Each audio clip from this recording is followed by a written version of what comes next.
Hello बच्चों, मेरा school Haryana में आपका स्वागत है। आज हम कक्षा 5 गणित विषय में हिस्से और पूरे पाठ पढ़ेंगे। आइए शुरू करते हैं। अरुण का टाइम टेबल। अरुण 10 बजे सोता है और 6 बजे उठता है। वह सुबह 7 से 8 बजे के बीच खेलता है और फिर शाम को 6 से 8 बजे के बीच खेलता है। अरुण दिन का 8वां हिस्सा खेलता है और 1/4 हिस्सा पढ़ता है। तो निम्न प्रश्नों के उत्तर दो। अब यहाँ पर ये अरुण का टाइम टेबल दिया है और इससे संबंधित कुछ प्रश्न पूछे गए हैं। आइए उन प्रश्नों को हल करते हैं। अरुण कितने घंटे खेलने के लिए लेता है? अभी हमें प्रश्न में बताया गया था कि अरुण कितने घंटे खेलता है। आइए निकालते हैं। सबसे पहले कुल घंटे बराबर 24, खेलने का समय 24 का 1/8, 8वां हिस्सा खेलता है। सुबह भी खेलता है और शाम को भी खेलता है, तो वही उसी में लिख रखा है कि 8वां हिस्सा खेलता है। तो 24 का 1/8 का क्या अर्थ हुआ? 24 गुणा 1/8। 8 से 24 को विभाजित कर देंगे या काट देंगे। 8 एकम 8 और 8 तिये 24, 3 आ गया। 3 की और 1 की हम गुणा कर देंगे। 3 एकम 3 घंटे। आगे घंटे लिखना जरूरी है। तो खेलने का समय कितना है? 3 घंटे। अरुण कितने घंटे पढ़ता है? कितने घंटे पढ़ता है? कुल घंटे बराबर 24, पढ़ने का समय बराबर 24 का 1/4। 1/4 पढ़ता है, प्रश्न में दे रखा था। तो 24 गुणा 1/4। 24 को हम 4 से विभाजित कर देंगे या काट देंगे। 4 एकम 4 और 4 छिंग 24, 6 आ गया ऊपर। 6 की और 1 की गुणा कर दो। 6 एकम 6 घंटे पढ़ता है। तो 24 में से 6 घंटे वह पढ़ता है। और खेलने के लिए कितने घंटे लिए थे? 3 घंटे। आइए अब आगे देखते हैं। अरुण कितने घंटे सोता है? अरुण रात्रि 10 बजे से 6 बजे तक सोता है। तो 10 से और 6 बजे तक जब हम गिनेंगे तो 8 घंटे हो गए। तो 8 घंटे वह सोता है। अरुण अन्य कार्यों में कितना समय देता है? कुल घंटे होते हैं 24। 3 घंटे खेलता है, 6 घंटे पढ़ता है और 8 घंटे सोता है। इन सब को हम जोड़ दें तो क्या आएगा? 24 घटा 17। 24 में से 17 घटा दें तो 7 घंटे उत्तर आ जाएगा। और उन अन्य कार्यों को 7 घंटे का समय देता है। एक स्कूल ने साल के हर तिमाही में एक पत्रिका निकालने की सोची। एक साल में उनके पास कितनी पत्रिकाएं होंगी? अगर उन्हें साल की हर एक तिमाही के अंत में पत्रिका छापनी है तो कौन से महीने में छपाई के होंगे? उन महीनों के अंकों पर निशान लगाओ या नाम लिखो। साल में कुल महीने होते हैं 12। पत्रिका निकालने का समय एक तिमाही। एक तिमाही का अर्थ हुआ कि 1/3 साल का हिस्सा। और पत्रिकाएं छपेंगी 12 का 1/3। 12 का 1/3 का अर्थ क्या हुआ? 12 गुणा 1/3। 12 को हम 3 से विभाजित कर देंगे, काट देंगे। 3 एकम 3 और 3 चौक 12। साल भर में 4 पत्रिकाएं निकलेंगी। 4 की और 1 की हम गुणा कर देंगे। कितनी पत्रिकाएं निकलेंगी? 4 पत्रिकाएं। अब 4 हर तिमाही में निकल रही हैं, तो तीसरा महीना जब भी आएगा तब निकल जाएगी। देखते हैं। छपाई के महीने मार्च, जून, सितंबर और दिसंबर। तीसरा महीना, छठा महीना, 9वां महीना और 12वां महीना। इन महीनों में पत्रिकाएं निकलेंगी। क्या तुमने कुंभकर्ण का नाम सुना है? अरे वही रावण का भाई। वह आधे साल सोता था, यानी 6 महीने वह सोता था और 6 महीने जागता था। ज़्यादातर लोग एक दिन में 8 घंटे सोते हैं, तो वे दिन का कौन सा हिस्सा सोते हैं? एक प्रश्न तो ये हो गया। दूसरा प्रश्न है, एक 60 साल का व्यक्ति अपने जीवन में कितने साल सोता है? समझ में आ गया? अब इसको हल करते हैं। एक दिन में कुल घंटे बराबर 24 और सोने का समय 8 घंटे। तो कितना भाग सोता है, कितना हिस्सा सोता है दिन का? कुल में से जितने सोता है वो ऊपर लिख देंगे। तो 8/24 क्या लिखेंगे? 8/24। अगर हम इसको काट दें तो 8 एकम 8 और 8 के 24 यानी 1/3 आएगा। तो 8/24 को हम 1/3 भी कह सकते हैं। तो 1/3 हिस्सा दिन का एक आदमी सोता है। अगला प्रश्न हल करते हैं। एक व्यक्ति की कुल आयु मान लीजिए 60 साल है और 60 साल में से वो कितना हिस्सा सोएगा? दिन का 1/3 सोता है तो वही 1/3 सोएगा, 1/3 हिस्सा। तो सोने के वर्ष 60 का 1/3, 60 का 1/3 का क्या अर्थ हो? वही फिर करेंगे 60 गुणा 1/3।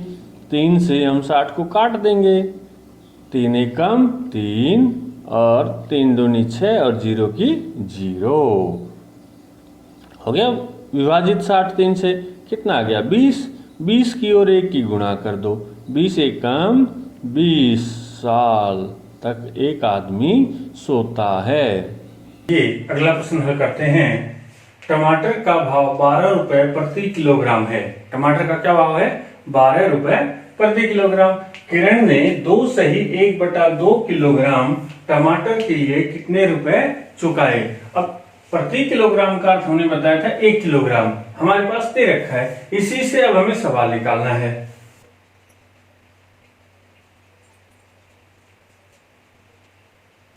एक किलोग्राम टमाटर का मूल्य बराबर 12 रुपए और कितने किलोग्राम है? 2 सही 1/2। 2 सही 1/2।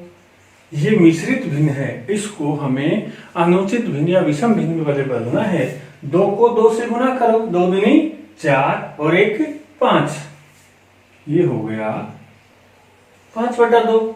अब हम लिख देंगे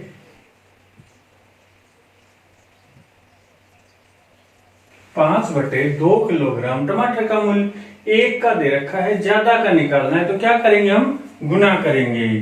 12 गुणा 5/2।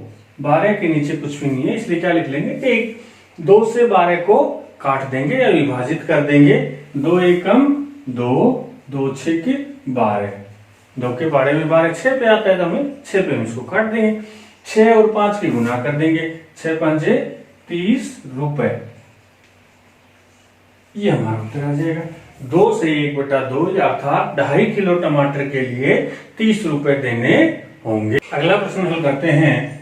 3 सही 1/2 किलोग्राम आलू की कीमत क्या होगी यदि आलू का भाव 10 रुपए प्रति किलोग्राम हो? वही बात फिर है कि हमें 1 किलोग्राम का दे रखा है और 3 सही 1/2 किलोग्राम का निकालना है। तो पहली लाइन प्रति का अर्थ क्या होता है? 1, यहीं से लिख देंगे।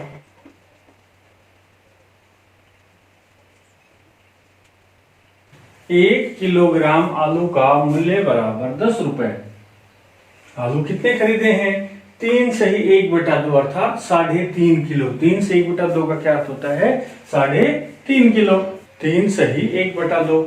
2 को 3 से गुणा कर दो और जो आए उसमें 1 जोड़ देना। 2 तिया 6, 6 और 1 7, 7/2 किलोग्राम।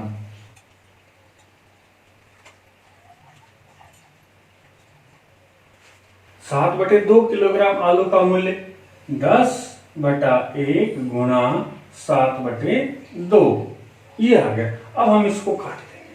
2 एकम 2, 2 पंजे 10, 5 की और 7 गुणा कर दो, 5 7 35 रुपए। क्या उत्तर आ जाएगा? 35 रुपए। यदि गाजर का मूल्य 18 रुपए प्रति किलोग्राम हो तो 1 सही 1/4 किलो गाजर कितने रुपए की होगी। ये है हमारा अगला प्रश्न। आइए हल करते हैं। वही बात है कि प्रतीक का अर्थ क्या होता है? एक। तो क्या लिखेंगे यहाँ पर? 1 किलोग्राम गाजर का मूल्य।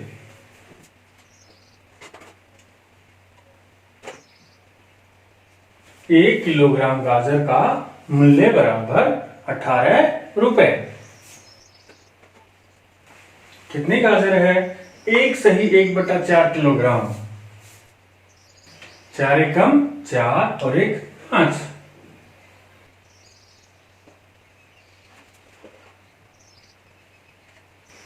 पांच बटा 4 किलोग्राम गाजर का मूल्य बराबर 18/1 गुणा 5/4। अब ये पूरा पूरा नहीं कटेगा क्योंकि 4 के पहाड़े में 18 नहीं आता है। तो हमें क्या करना है? यहां 2 से इसको काट देंगे। 2 दूनी 4 और 2 नीम 18। 2 से विभाजित कर दिया दोनों संख्याओं को। 4 को भी 2 से विभाजित किया और 18 को भी 2 से विभाजित किया। अब ऊपर आ गया 9 और 5, बीच में गुणा का निशान है। तो 9 पंजे 45 रुपए बटे 2। 45 को आप 2 से भाग कर दीजिए।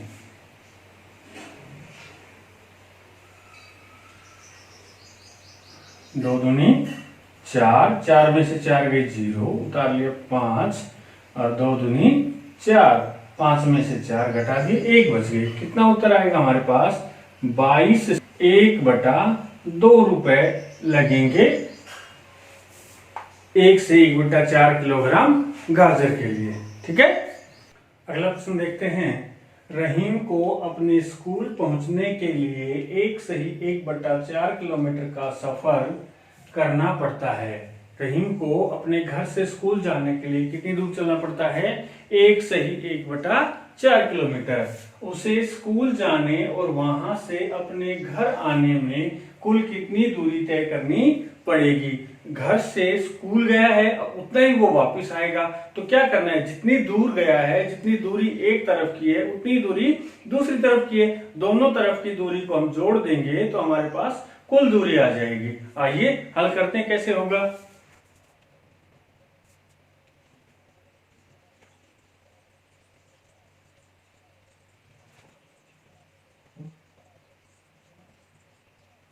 घर से स्कूल जाने की दूरी 1 सही 1/4 किलोमीटर और इतना ही उसे वापस आना है।